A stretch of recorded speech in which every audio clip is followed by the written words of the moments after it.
Atëherë vazhdojmë me mesazhin nga ëngjit dhe mesazhi ju thot, këtu kemi energji ajri përsëri, energji shpatash.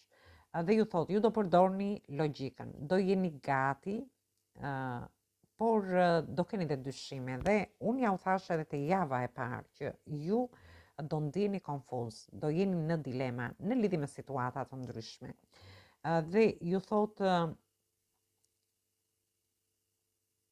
ju mund të bëni ndryshime, thot, mund të jenë ndryshime në njohjet që keni, ndryshime në lidhjet ose në marrëdhëniet tuaja.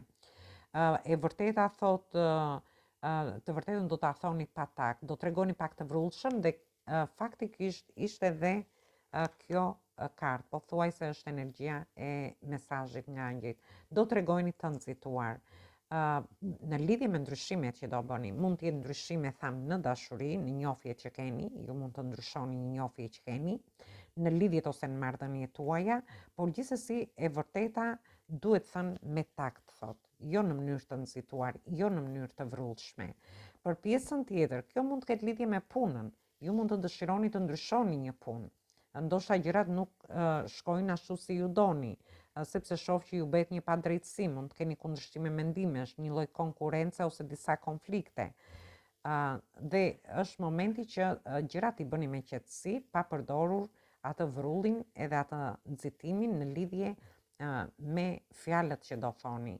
Për një pjesë tjetër mund të ketë lidhje dhe me dokumentat. Gjithsesi, ju do jeni të mbështetur nga ëngjëjt dhe javë e katërt është një javë që ju do të jepni drejtim gjithçkaje.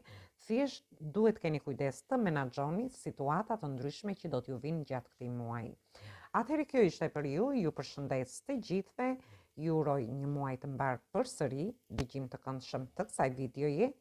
Atëherë dëgjojmë në videot e radhës.